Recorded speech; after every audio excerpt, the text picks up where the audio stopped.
as a warning sign to other young entrepreneurs is don't utilize your age as a reason to be lazy at doing good stuff.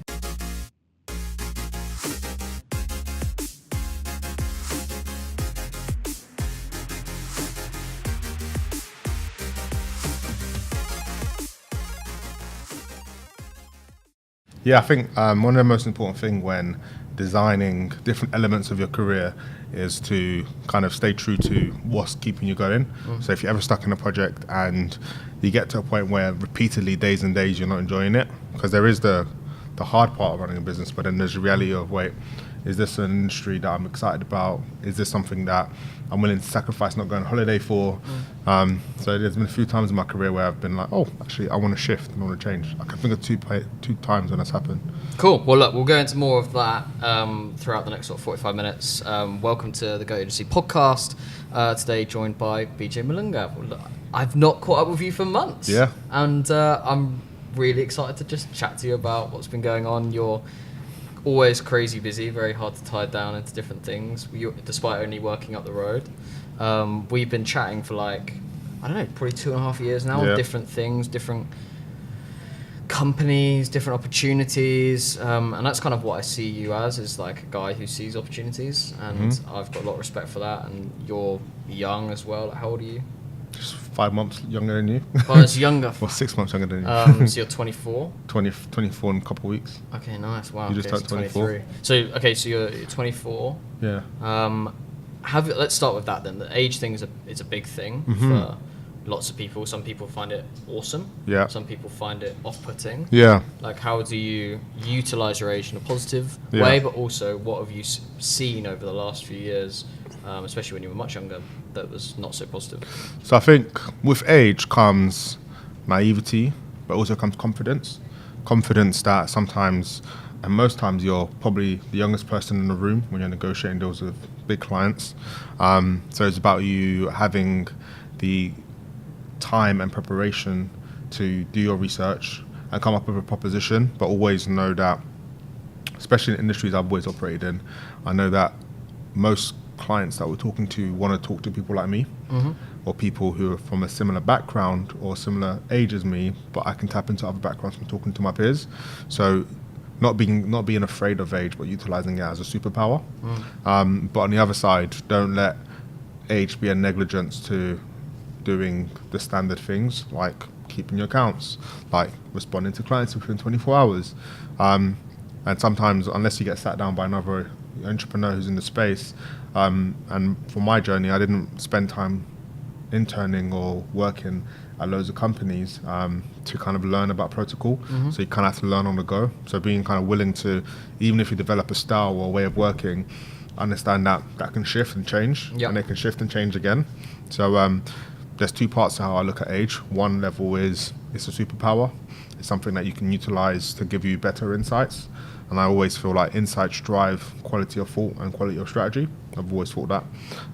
Maybe didn't label it like that, but that's something I've always thought. Yeah.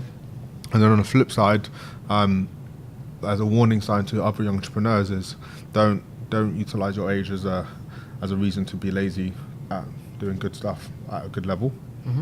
So let's go right away back, right? That's, for listeners or viewers, like, what are you doing now? And I suppose start way before that. What were you doing when you were much younger? You've done a lot of different things. For sure. So what I do today, I run a company called Supa Network, and we have two primary services we offer companies. The first service is a recruitment and development business. We help big corporates who have 1,000+ employees engage in better early careers strategy. So a lot of time when graduates join big firms, some of them do really well and some of them don't, and that's costing a lot of businesses a lot of money. And I, over the last couple of years, have made a lot of friends who were expert coaches, delivering sessions around mental performance, stroke mental health, emotional skills, digital skills. I built a whole suite of different skills that me and my friends could kind of deliver, and peers who are much older than me. And I decided to come up with a few different training models that when a young person goes into an organization, my company and other companies in my network can partner with them and deliver training and also help them identify more diverse people. So we have a training arm to what we do at Super Talent, And then I have a studio business called Supa Studio, where we produce online video and do consultancy for a lot of the clients we work with. Because part of engaging any young talent to come work for your firm is about stories you tell. So I've taken all of my knowledge from influencer and previous video work I've done into the world I'm in now. So I kind of spend time within the business, working with clients on a yearly basis, and then coming up with different activations to help them hit their targets. How I got to here? Yeah, that's the interesting bit. That's the story that is, I suppose, the most inspiring. How we got here for me has been a shift of different kind of businesses that have kind of just inspired me at different moments. So for me, right now, I see it, especially with Brexit, I see it as like one of the most important things we can do as an economy to make sure that people are interested in what they're doing, because, like, for example, next week is Mental Health Awareness Week. Suicide is on the rise amongst young men. We know that anxiety and social anxiety when it comes to FOMO and from social media is really massive things for those born after 1995 and even just the general public. So for me, I find it really important and really fulfilling working on development of people. But at a very, very early stage, I used to spend a lot of time at a youth club. It's based in Brick Lane, and we, as in me and my peers, we would go in Monday to Friday and be able to do music production, do dance class, do fashion, do drama. But I was never really talented at any of those. Always tried hard. If it was in football terms, I was probably like a James Milner. Someone who just works hard. And for me, was kind of like trying to get people to kind of turn up and deliver what was good for them. But when you're trying to be a talent and work with other talent can sometimes be frustrating. So I decided to, with my other mate Christian, who wasn't as talented as well, we both decided to start putting on talent shows because we were able to kind of help people develop themselves faster. So like we had a couple of friends who were good rappers at the time, a couple of people who were great break dancers, and them having a deadline and a target of being prepared for a talent show made them work on mixtapes, made them work on show reels. And if at the time it just felt like the natural thing we were doing, but I suppose it was something that age 13, age 12, it was quite weird to look back at it now. But at the time we were never really afraid to not just try.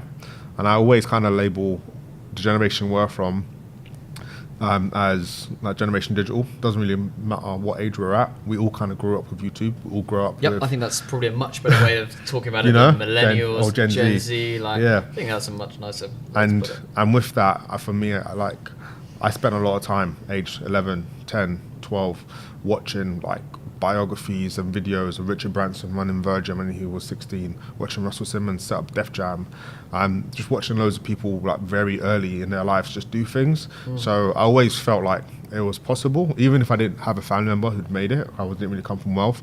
I always knew that if you put your mind onto something, there's like people who've done groundbreaking things. So what inspired you to think like that? You say you didn't come from wealth, but like, what was the family upbringing? So my parents are hard workers. So my mom's a special needs teacher, and my dad's a chef. He's been a chef for 20 years. That's the hardest job in the world. It's not easy, man. That's the pressure. Long hours. Oh, that's in what sort of restaurant?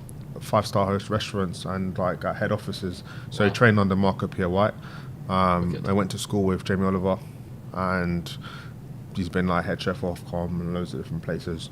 But prior to that, he was a plumber, and prior to that, he was a franchise owner of Shell stations when he was in Congo, where my family are from.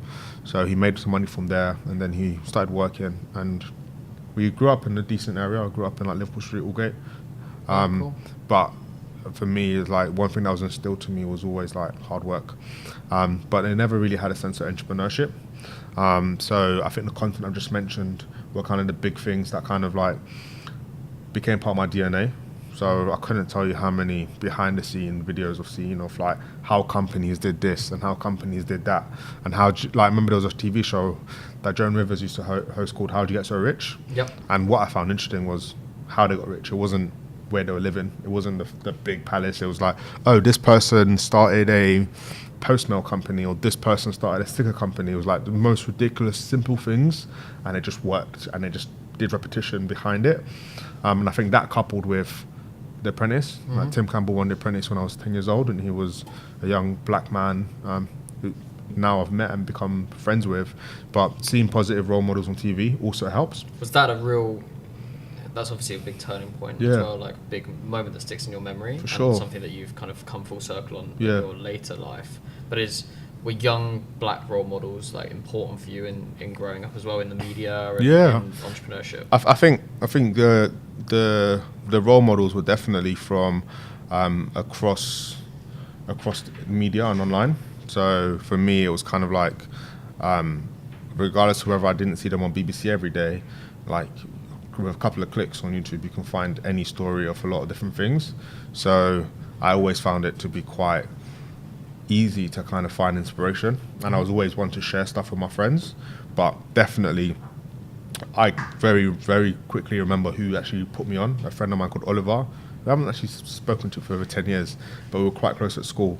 He put me onto a website called My Come Up and other blog sites. And on those blog sites, they were kind of curating, you know how you have curation pages? Yeah. Like kind of showing memes of comedy and other things, small pages. They were kind of the original curation blog pages that just had loads of videos from YouTube pulled of people behind the scenes. Like compilation. Yeah, but those kind of things every day become part of your psyche, and that gives you confidence. And I would watch stories of, for me, it didn't really matter if it was a black entrepreneur. I remember watching Simon Cowell story and which is an amazing story. And Peter Jones, and the part of the stories I love were in the 80s they made money and they lost it all, and it came back. That was like interesting because like even when you make it, like I've never not thought I'm never gonna be a millionaire, and it hasn't happened yet. But I know even when it does happen, you might lose it, but I'm confident I'll make it back because the money's not the important part. What's important is the journey and also your tactics of how you get there and what you do to operate and stay there. So yeah, the first enterprise thing I ever did was a comedy show and talent show within my neighborhood, and then I set up a school tuck shop when I was 14. Nice, very similar to me. I didn't have the shop. I was buying sweets on the walk into school. Yeah. I was working out the best value sweets that people wanted. Yeah. So I was buying Chewits in Yeah. the packet tubes, and realised that people would buy them in 1s, 3s, or half packs. And I'd split them up, and then I'd charge per those different things. That makes sense. And it was the 28 to 30p for a stick, and That's you nice. got 10, and you could sell 5 for £1. And it was just the best margin game ever. And you just split that. You Split kept, it, Yep. And it Cool. was about how many Chewit sticks sell in a day? could I get in my bag, mate? It wasn't so much about the prime moments weren't lunch and It was during class. it was during class, Wow. mate. That's when, like, if you look at Uber as a surcharge model, Yeah. the surcharge for can I get you the sweets delivered to your desk during class, that was when the price was the highest. And then we had these beautiful, like, double periods where you had, like, that 5-minute changeover rate, like, Yeah. people go to the toilet or whatever, like, literally, people putting their orders in, like, minutes before. That's how BBM has started as well. Oh, isn't it was fantastic. So how did the tuck shop model work? So for me, the tuck shop model was I was a late bloomer when it came to selling at school. So a lot of people sold like you at school, but in my school, if you got caught, it got confiscated. Obviously, Yeah. it wasn't allowed. And we were probably like the generation of like Jamie Oliver. So Yeah. when we went to year 7, like I remember the year 8s, year 9s telling us that they just had pizza and Doritos the year before, and it was all out now. So Yeah. did you experience that? Turkey Twizzlers. Yeah, all of that. We didn't this have none of stuff. that. Oh, I was in the year above then, so I was seeing stuff that then just disappeared. Disappeared, overnight. yeah. So I had that as well. We had it. So we're definitely in the same school year, but the year before they had it even worse. So I think they were just gradually, depending. Where did you grow up? Were you in London when you went to school? I was just outside London. Okay, yeah, London was like obviously hotbed where they test stuff straight away. So Yeah, I was in Surrey, and I remember being able to get like chicken burgers and cheeseburgers for like break. Oh, we had that. We had that on Fridays, and then like by the time we year 8 and 9, Greasy paninis. nah, like, none of all that. these By year amazing- 9, it was all gone. Yeah. So yeah, people were selling year 7 to year 9, and I was just like not interested in that. I was interested in like music and street stuff. And then when I got serious about life at like 13, 12, I started doing those kind of community projects. When it came to going back into school and doing GC business, at the time I'd realized it's too late for me to start to like build a line of customers when I haven't been doing it since year 7, and there's loads of my peers who've kind of, this person over Kit Kats and that person over Capri Suns. Yeah. So I set up a shop. I was like, actually, I'm going to put a table, and I'm going to have 6 of my friends from the business class, and we're going to run it as a shop. On break time. with the blessing of the school. Yeah. So I had to go and convince the senior leadership team and head teacher 3 times at their kind of like board meeting. and it was just like, What were you selling? I thought it was normal. What was I selling? I sold flapjacks. I sold Rockies. I sold, cookies from Sainsbury's. You get 5 for a pound. Oh, there. Got anything Amazing you buy margin. Yeah. anything So you buy 5 for a multi-pack? pound, and you sell it all 50p. So make 2 by 50. fantastic. It's like great margin. Great margin. And then you get the special packs, like the Yeah. Smarties cookies. Yeah. Like, oof, they're That marked little up bit premium, isn't it? Yeah, 60p. 60p. Yeah. It was a bit more. So that's the story. So when we started doing that, I was making £100 a day. Yeah, nice. So but you splitting that, or was that the tuck shop earning £100 a day? Was that you? So that was me making £100, and the tuck shop would make about 200. And I would have my people working with me on rotation, which was good. And how did the school feel about you taking the money, not them? So they didn't realize how much we were making at the time. That's quite a lot when you add it up. It And is. When you, we're school is 14. amazing captive audience, 100%. right? And all the year 7s and year 8s were just queue. They just queue. So even after I left, the school still kept the tuck shop, and it was always known as BJ's tuck shop. Yeah. So it was just like the school never had a tuck shop before. So that was quite cool. But I think for them, they didn't have line of sight. We weren't writing no accounts. Yeah, no P&L. It was just like, oh, you guys are doing something fun, and like we were quite naughty when we were at 11 and 12. So Yep. it was kind of a positive role model moment for them, because I'd done like a few things for them recently. Like they heard about the stuff I did in the community. Like we sold our talent show at 13. Like we were in the local papers. There's 200 people coming down paying £2 to enter. Yeah. So they saw that we were actively trying to do good stuff. So when it came to doing stuff in school, it made them, it gave them something to talk about, and it helped with like Ofsted, because it shows that their students are being enterprising and all this stuff. Yeah. And they're supporting it, right? Yeah, so I suppose that was a story. And by the time I turned 16, I was able to, when I was at college, go around to other schools and give my speech of how I went from being a naughty student to a good student, and things that students can do regardless of enterprise to engage their brain. Because I didn't really ever think I was a naughty student. I always thought I was creatively bored. Okay, that's interesting. And like, everyone learns a different way, but I think people need to be engaged, no matter what kind of format it is. So yeah, that was like the first business and proper business. And we went to 100 schools in 4 years, worked with 5,000 students by the time I was 18.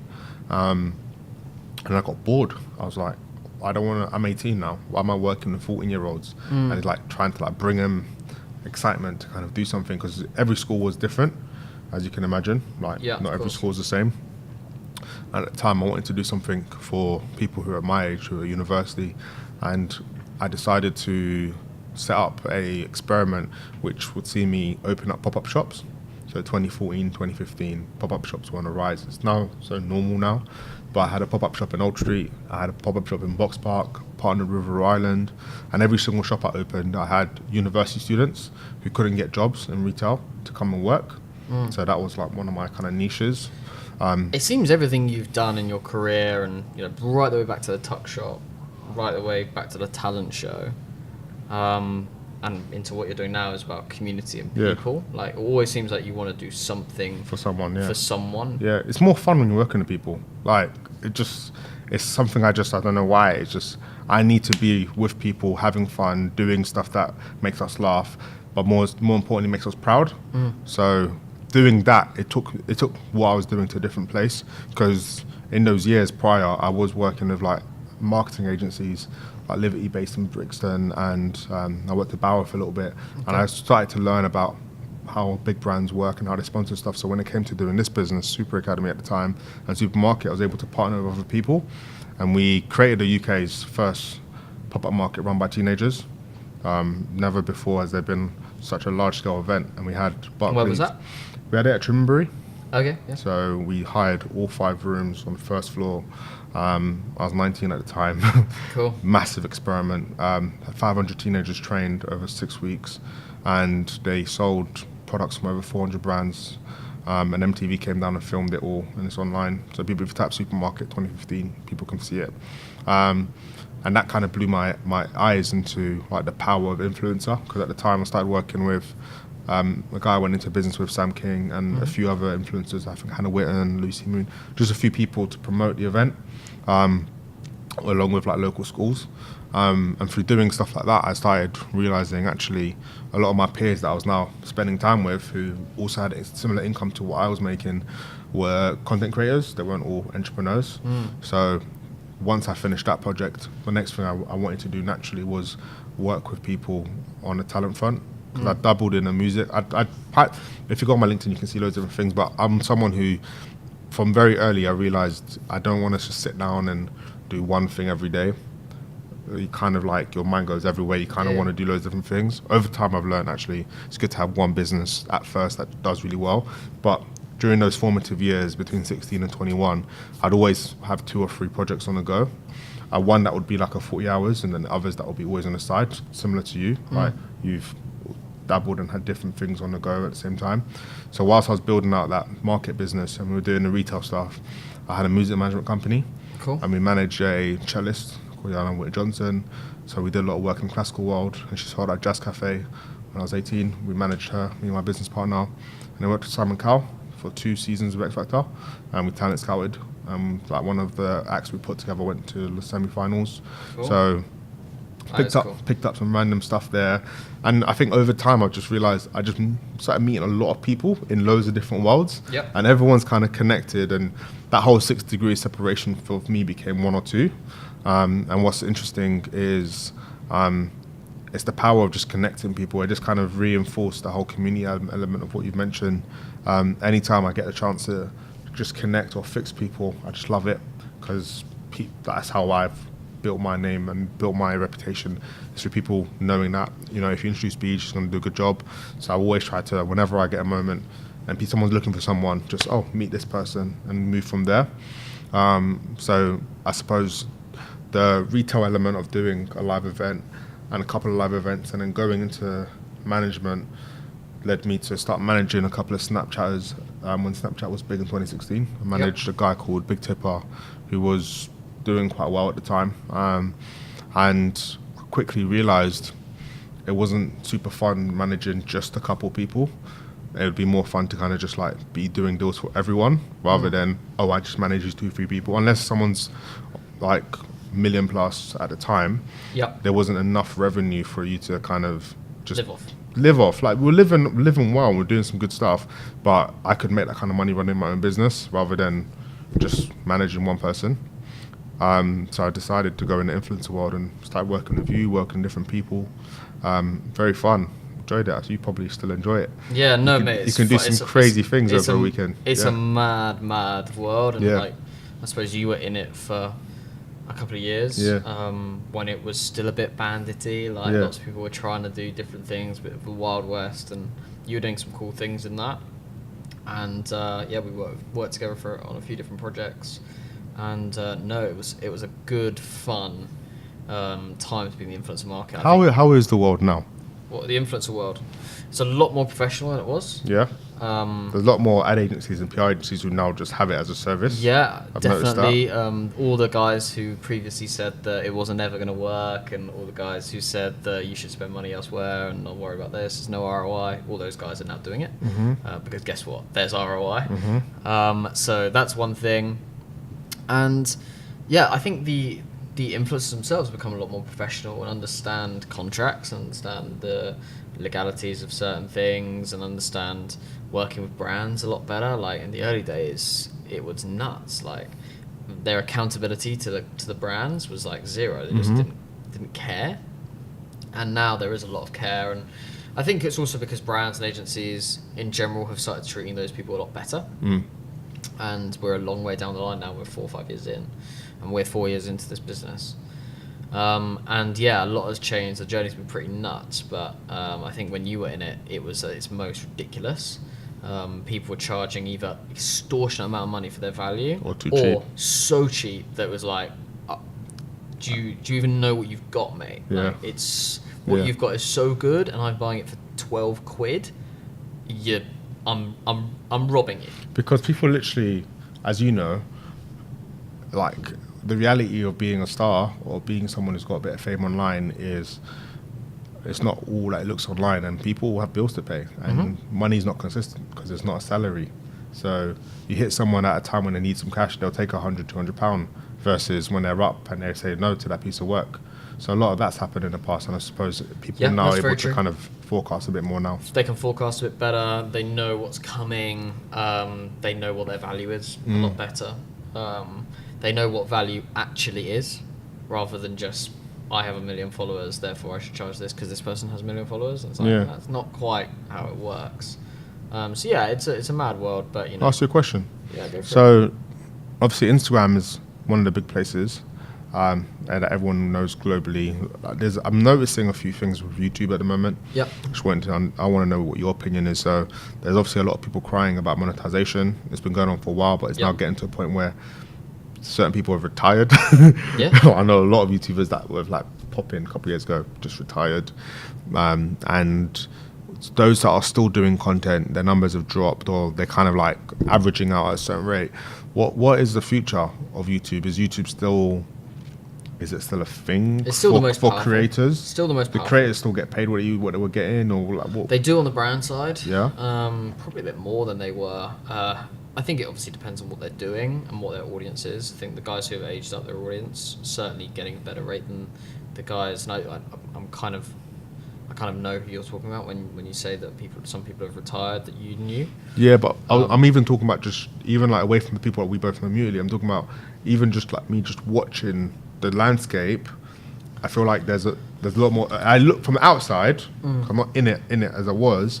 It looks like there's more earning potential and there's a lot more creativity happening on other platforms than YouTube. But I feel like obviously there's so much content being put out. I don't have enough of an eye. Yeah, I think it's difficult. The difficulty with YouTube is once you're in a subscriber bubble, then you just see that content. So Yeah. very hard. There's a lot of people who are doing a lot of great new innovative content. Yeah. And it's the guys who are trying to reinvent themselves that find it hard because they had an audience when they were 18, 19, Yeah. which was full of 13, 14, 15-year-olds. And those 13-year-olds are now 19 and they want a completely different piece of content from the now 25-year-old content creator. And I think those people find it hard. Some of those guys are doing a really good job.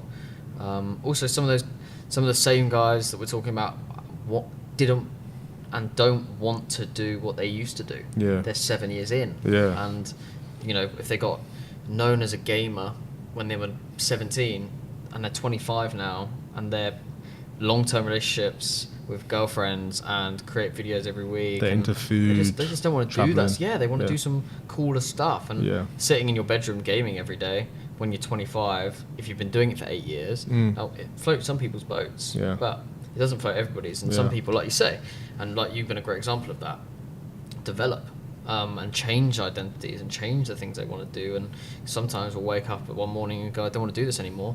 And unfortunately, they've got 500,000 followers who all want them to do it, and they don't want to do it anymore.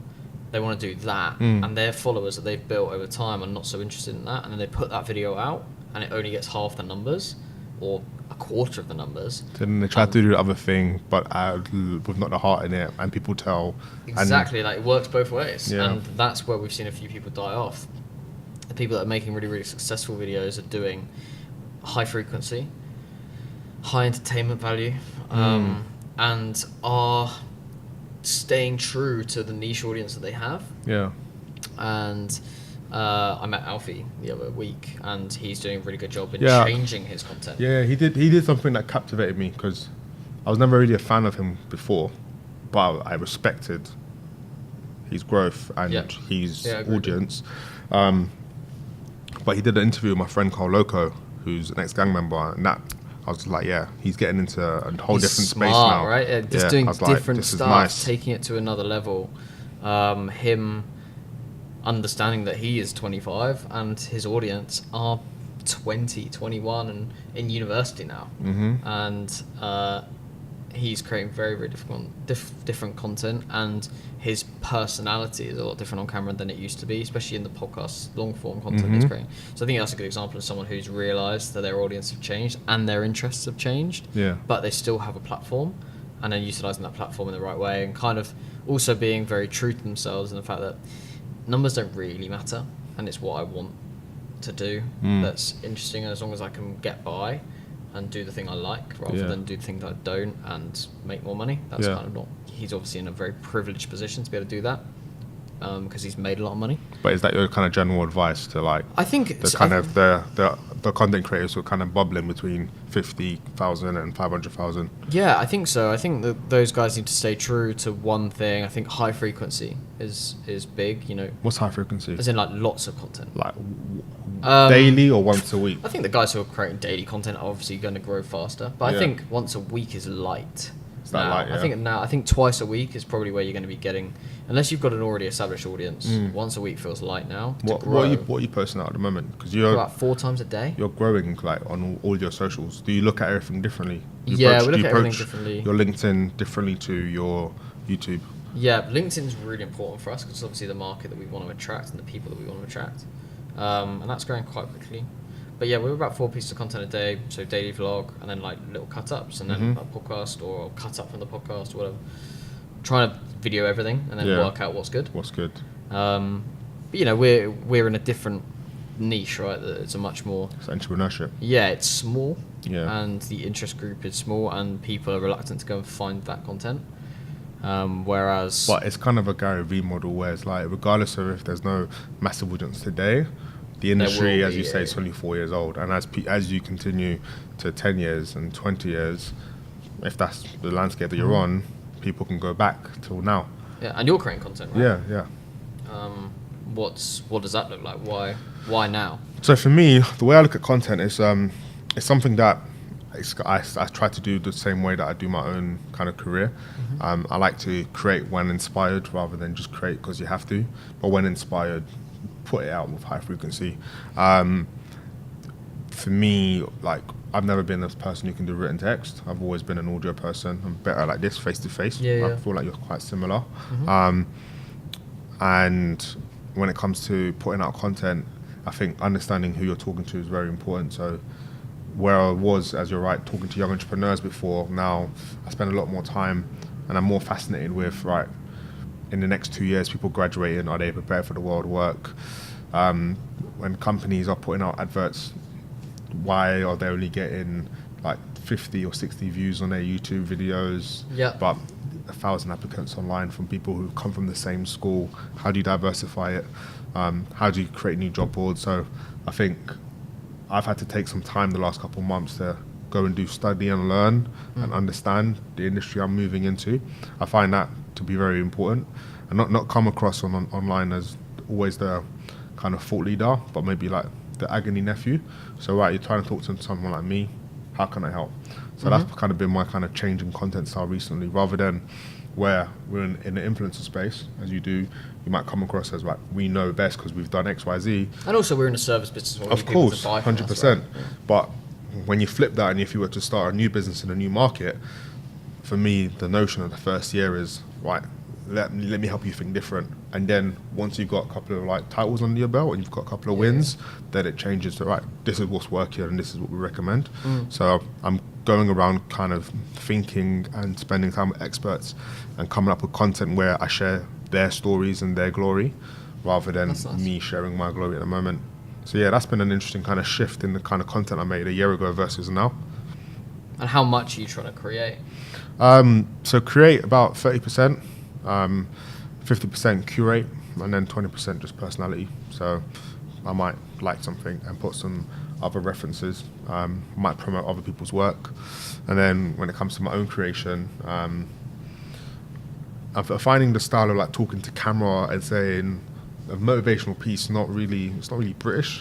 No, it's not. Yeah. We try not to do it at all because it's not British. People don't respond to it. Yeah. It's not our personality. We're not preachy. Yeah. We're not good at saying we're great. Yeah. Whereas Americans are fucking great at it. They love it. And I watch it. I love it. Yeah, I'm with you. But if I watch a British person do it, I'm like, what are you talking about? Yeah. I don't know. It's weird. Maybe it's a subconscious thing around Hollywood movies. So what are we then? So if we're not that, what are we then? Human. Yeah. We're all human. We're not. But what's we're not the Hollywood opposite? superstars. So what's the opposite? It's like this, like having tea, having a conversation. Yeah, conversational. We're self-depreciating. I think the human element, the storytellers, like we're better storytellers than the Americans. Yeah. Look at all the successful comedies and sitcoms. I'm making it like on a macro level. They're great at films, but really that's the brash, super amazing glitz and glam. But if we go right down to the nuance, amazing storytelling, and we go through all the best rom-coms and all the best things that people watch at Christmas, and all British. Yeah. Because clever writing of that, the nuance, the subtext, all this sort of stuff is a British thing. Yeah. So That's true. I think we're just very good at that as Brits, and we're also good at recognizing other people. And I think that's what you said, right? It's about how can we really promote other people who are doing amazing things, and there's so many people doing amazing things in the UK, and amazing young people that are doing amazing things too. But yeah, I mean, I've never really asked you much about you being honoured by the Queen. Oh. Yeah. And I think that we were kind of getting towards that bit in the story of your story, and it's a pretty interesting thing and something to be amazingly proud of. Thanks. But something I don't know much about why and when and how, and more importantly, and the question everyone would probably ask it, what the fuck was that like? So, as mentioned, like at 14, I started taking entrepreneurship a bit serious compared to what I was doing before, and I spent a lot of time on Super Tuck, doing a tuck shop franchise and spending time teaching students how to actually run their own little business. Yep. And being a small provider, working with 5,000 students in 4 years was a big feat at the time. And at 18, I got invited to Downing Street to work on a report for a guy called Lord Young, who made some interpretations and some recommendations to David Cameron at the time around how to improve enterprise education, because that's the space that work lies in school. And me being put in that position meant that I now became someone that spoke to council leaders, spoke to government, and spoke to big charity owners around the stuff they could do to improve the odds of everyday young people when it came to giving them other portfolio skills to bolster up their work experience. And being in that space for 2 years, between 18 and 20, it meant that I started getting invited to events, and I started meeting other executives, and I always lived by the narrative I told you earlier, just introduce people and put people in places whenever I found it relevant, rather than put myself on. So a company says, we're looking to invest in some companies. Oh, here's some companies for you to meet. Someone says, I'm looking for someone to come intern. Here's some companies that I know. People going, oh, we're looking for work experience, or people to help us in marketing. It's like, it was something I did.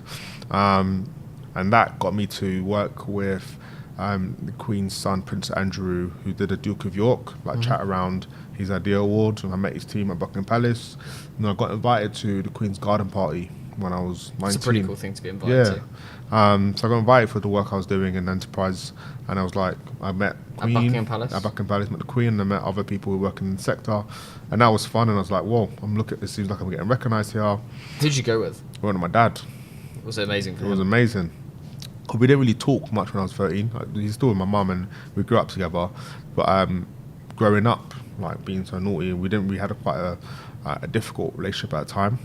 So it was kind of a nice 360, because he was generally becoming like one of my close friends.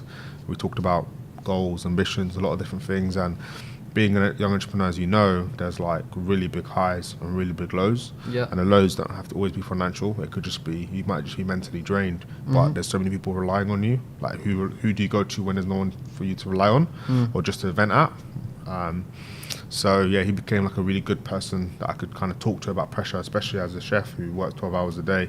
He understands. Yeah, that's like, the number one thing. Not being, sometimes you're not able to cancel. So it's like, what can you do from a sleep perspective, from a nutrition perspective, to give yourself the energy? So that's something that, as I became a young man, we kind of bonded over a lot. So it was quite powerful. Are you the only child? No, I've got 2 sisters. Okay. So I'm the only boy. I'm the oldest as well, but we're all quite close in age. So that's kind of leading from the front. And then 1 year later, so after the garden party, I got nominated by some entrepreneurs. The Queen runs an award every year called Enterprise Promotion. And there's been 85 winners, and I'm one of the 85. I'm the youngest by 2 decades. Most people that win it are in their 40s and 50s. I won it at 21. And it was basically, I'd just done a supermarket, the UK's first pop market for teenagers. I'd done 5,000 students. So I'd done quite a lot at that age. And I was seen as a champion for getting the country to be more enterprising.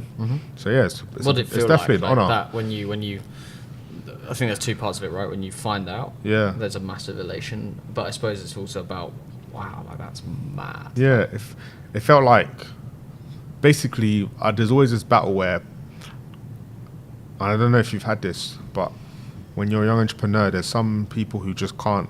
Some people praise you and like as if you've done something that's magical, and then there's others you meet who this is just a standard of what you should be doing. Like, keep going. If you've got ideas, go do it. So I've always been in this kind of like interesting place in between where you do cool things at different ages that people haven't done, and it's like, oh, that's nice. Next task. You don't really like spend too much time looking at it, and there isn't really like awards for like innovation in like the traditional markets that I was in at the time. So me being 18 and selling out Jazz Cafe, like where do I win an award for that? Like it just seemed natural. So me doing stuff was always fun, but my parents hadn't really seen it as a serious career until like later when I was started to kind of be in the press. But for me, it was like, yeah, when I won that, the feeling I got was, I've been doing this for a while. Because I was like, oh, it just seemed like I'm just bouncing and doing things. But I was like, well, actually, I started at 12, 13, and I'm now 21. You know, we're getting to 10 years soon. And it felt like an appreciation for the long hours. Because there's been times that we've done long hours and projects have failed, and we've done long hours and projects have done well. So yeah, it felt like appreciation and credibility for the sacrifices, because I didn't go uni. I went uni for 3 weeks, so I didn't have the party lifestyle that a lot of people had. I had my own party lifestyle, but I didn't have that party lifestyle. I sacrificed a lot of college through just like working like every day, like for a couple of years. It's just something that we did. It didn't even feel like work, but it felt like work. And I suppose the other part is that it feels like responsibility. So now you've got this credibility, and now you've got that stamp. You've been identified as someone who has a voice and whose opinion matters. I may not have 1 million followers, but I know how to make programs and how to talk to people and get things that have impact on people's lives. And I take that to be a serious thing. So in everything I do, even when I did influencer marketing, I'd always make sure that in campaigns would recommend people accountants or lawyers, multiple, so it was impartial. We'd give people templates of invoicing if they didn't know how to invoice. And something I've taken with me in all the different projects I've done. So that credibility comes with responsibility. So that's how I've looked at it. And I'm inspired for like the next couple of years and decades. I don't really feel like I'm gonna like live forever. So I take every day as it comes. So if I'm here today or if I'm here in 50 years, my main thing at the moment is not really looking for the next award, but it's right, what's the next piece of impact we can do. So I'm quite interested in, away from the work stuff I'm doing here in London and in the UK, how do you help kind of like developing countries do interesting things where there's so much to be disrupted, but that's a conversation for another time maybe. Yeah, I mean, if we look back on all that stuff we've talked about from your journey, you talked about a few things. You mentioned a few times that you were naughty before 13. Like, do you feel like there was a moment that changed? I mean, it could be the tuck shop, I suppose. But what was the moment that changed you going, this isn't really the life I want to live? So, as you're probably aware, like in the news in 2007, 2008, there was a lot of knife crime stories. And I had people I went to school with who'd come to school with knives. We've had, people that I went to school with who've died. There's people who I went to youth club with who've died. So I understood that there's a fine line between living and death. And when you experience people close to you passing, you kind of have a decision to make, because these are people you hang out with. And there's a parable that I've always known for a while, which is show me your 5 friends and I'll tell you who you are. So it became imperative for me and for my peers to understand, right, we're not trying to be bad guys. We ultimately want to have a bit of fun, but what do we really want to do? Like if we're going to die this year, what we're going to do? That's always been my motto, rather than a 10-year plan. It's like I have a till I die plan. So the moment that changed for me was not being allowed in lessons for 3 months and being sat in a room with white walls, and that could be very demoralizing because you've got nothing to do. So I spent that time reading business books, watching like content. I watch a lot of Apprentice reruns, and I was like, oh my god, that's a simple idea. I could do that. I could do that. And I was like always shocked at the fact that you couldn't do it until 18. You could register a business 16, but you couldn't do it. So me watching all that content got me inspired to find out things I could do after school, which were kind of fun. And I found that youth club that I mentioned, and having something to do every night. Monday I went to fashion, Tuesday I went to fashion. I learned how to screen print, I learned how to sew. I went to go make meets with my mates on Wednesday and Thursday. I didn't have time to be in attention because I wanted to go. So when now I found somewhere to go and I found something to do that wasn't just PlayStation and it wasn't just hanging out on the streets, I had something to do.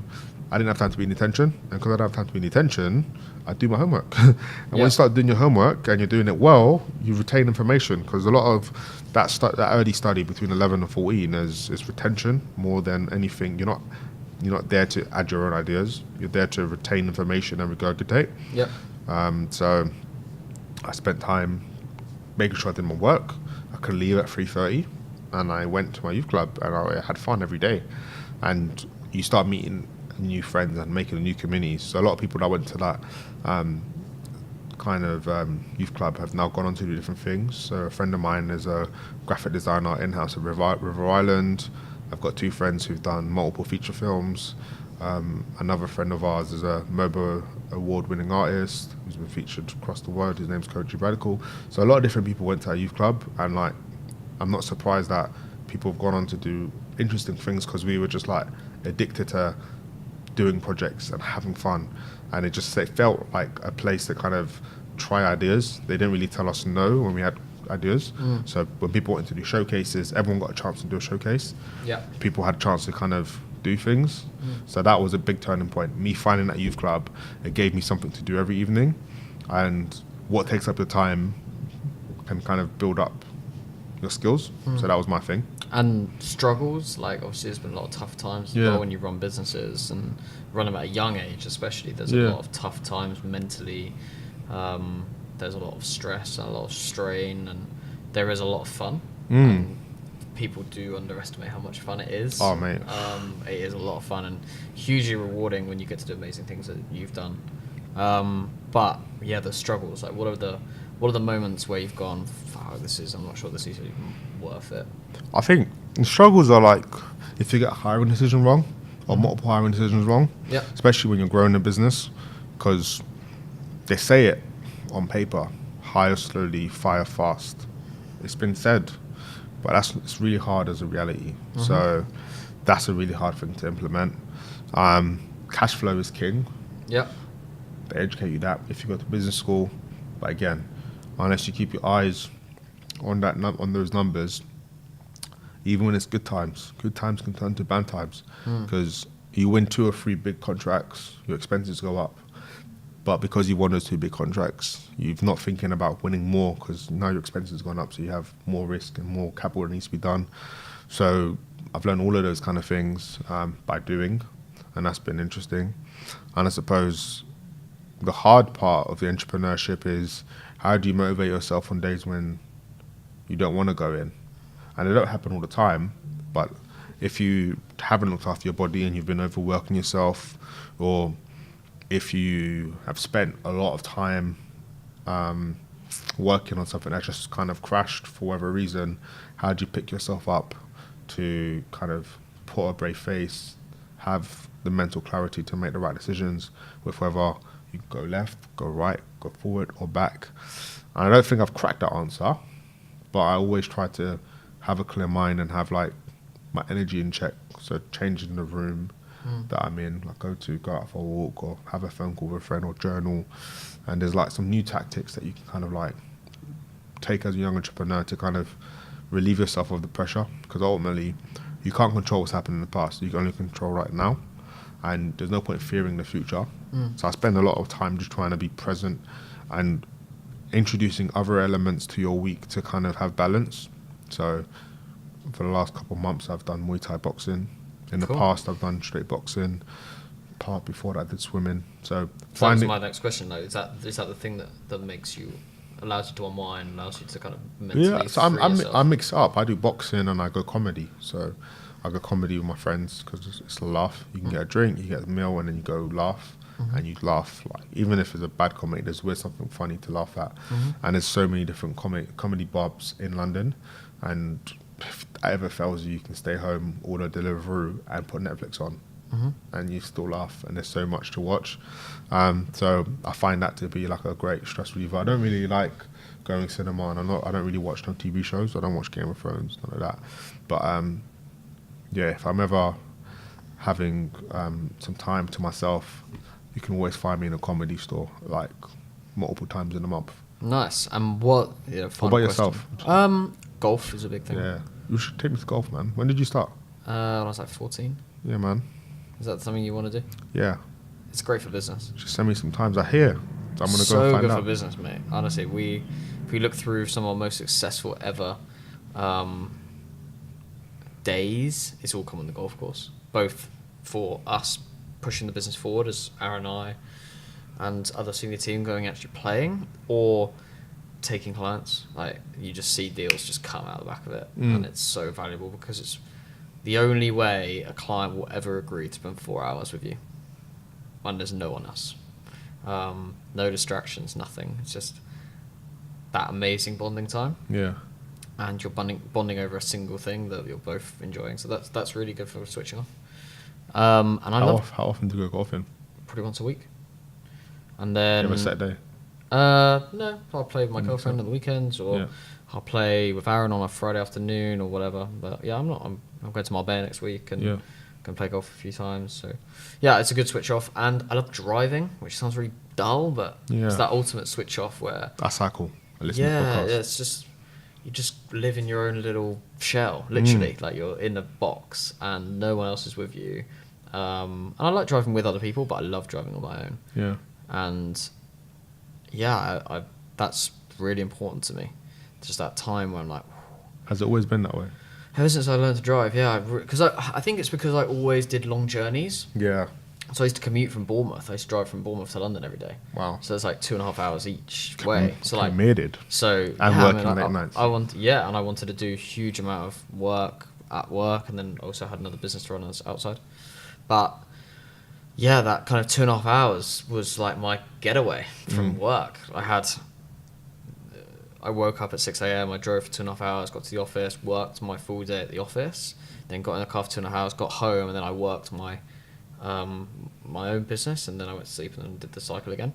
And that 2.5 hour two sides were like my break, and I could think about things and think about and it was just like, then you were counting down the minutes or miles until you got home. So I want to do this, and then that is a great way for me to think back on it and think that's probably why I love it so much, because Yeah. I've got such great memories from driving such long distance, where most people look at long journeys and go, it's rubbish.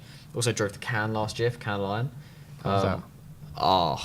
Amazing, but at the same time, like if I look back on it, like 14 hours straight. It's like, what was I doing? But it was great fun. I drove with Tom here because our flights got cancelled last minute. We just thought, let's just get in the car, let's go. And that was a lot of fun too. And yeah, that's also You're quite driving this year? relaxing. I am absolutely not driving this. Yeah, first flight. But yeah, no, that's quite a rare one. You don't hear lots of people say driving, but it's a nice one for me. Like I like 2-hour journeys. I don't like 15-minute, 20-minute journeys. It's like you don't get in your own zone by that point. Yeah. After about 15 minutes, you hit the motorway. It's like it's just the same amount of speed at all times. You're not up and down. You don't have to think about that much. You just have to navigate your way around. It's like quite. I don't know. It's like feels like a bit of a rhythm. Like Yeah. you're just in it. You're just like into that lane, into that one, like moving. Like I don't know. It's quite interesting, and I love driving at night because the lights are quite. I don't know. Feel like you're in almost like a trance because it's so. Right. It's white one way, it's red the other way. Like it's really interesting, and yeah, it's quite stimulating. So I like driving a lot, which is quite a rare answer. But yeah, what's the 5-year plan? You've done so many things in the last 5 years. Yeah. What does your life look like in 5 years, or you're not even thinking about that? Yeah, I think it's quite hard to plan 5 years. Yeah, someone asked me that question the other day. Just purely because there's so much unpredictability to life. If I'm alive, first and foremost, God willing, my kind of till I die plan is to continue doing more impact work. So I'd probably set up a foundation and do some kind of charitable stuff like on a consistent basis away from my commercial interests. And my big target at the moment is trying to bring all of my different experiences together in the work I'm doing today. So my primary focus is development work with companies, whether it be hiring of talent or the training and coaching. But I don't want to just set up another kind of event business where we just do events every day. For me, it's more exciting when you're looking at webinars, you're looking at live streams, you're looking at course plans where people unlock different elements of the course as they complete different things with different incentives, so gamify it.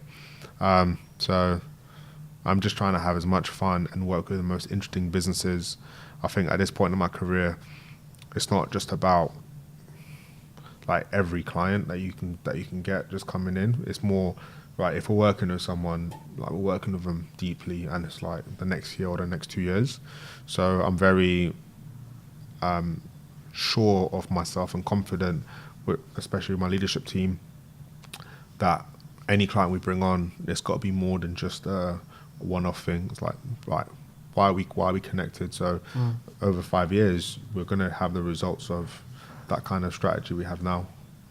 Nice. Mate, it's been a pleasure speaking with you. It's just so inspiring hearing your story. It's been, there's bits of it that emulate mine, but there's also a few bits that are way more exciting than mine. What's your 5-year plan? Oh, I don't know, mate. It's 'Cause you're international now. International is a big thing. I don't know where I'm going to end up, like what I'm going to do, where I'm going to be living. Maybe some baby kids, maybe marriage. No way, not in that time scale. I 29. feel like I've got a lot to achieve. I know lots of people look at the business we've got and think, oh, you've done a lot of amazing stuff. And I'm like, yeah, but we have done it very quickly, which means we haven't been able to really sit back and look at it. And we've got so much more to achieve. And there's that we've really have only brushed the surface of the industry, let alone this company. So what we can do, how we can diversify, what I want to do, what I want to make a difference to the world in my own little way. I'm not as community or socially minded as you, or socially impactful as you, but I want to do things my own way, and that takes time, right? And the whole, we want to change the media landscape, so that's a big mission. That's a big mission, and it's going to take a long time, and a lot of people in suits need to stand down in order for us to be able to do it properly. So I think a big thing is for me in the next 5 years, how can I make the most of my situation to increase my network and know more people of influence. And when I say that, I mean a business influence, of social influence, and then despite also having an influence marketing agency, and I know loads of influencers on the social media sphere, but actually I want to meet other people doing other cool shit.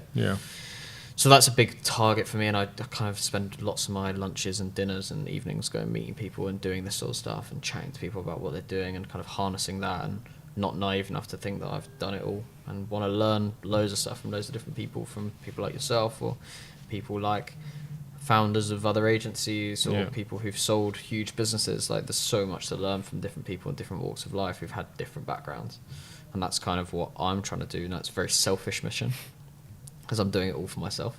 But I feel like if I do all the stuff for myself before I'm 30, and then I can work out how I can do things for other people based on all the experience that I've got together. So that's kind of what I'm looking at. But yeah, mate, it's been a pleasure chatting. You've got a very, very exciting future. There's a lot of cool stuff going on. I know what you're doing is really, really interesting, and you've been very successful to date. So I've got absolutely every faith that this new project's going to be as successful, if not way more successful, as you harness all that experience that you've gathered in the last 10 years now of business. And we should definitely set up a tuck shop together in Old Street again. I think that shops, retail is what I really want to do long term, because it's just hilarious. Like, it's like the ultimate transactional business. I love it. It is. That's why I love selling sweets. I did love retail, but like, we'll get this off camera later, but I think the QVC model could be disrupted big time on social. Yeah, no, that's true. Well, look, we'll talk about that off camera. Thank you so much again. We've got podcasts coming out every single week on all the classic podcasting channels, your Spotify's, your Apple Musics, and the podcast app, obviously. And obviously, we'll post these on YouTube, every single episode that you can watch back in video form as well as audio form. And snippets will also be going out across LinkedIn, YouTube, Facebook, Twitter, Instagram. Thank you so much for watching and listening, and we'll see you next week. Thank you so much for watching this week. Don't forget you can like, comment, and subscribe below, and we appreciate all the support that you give us. Thank you very much.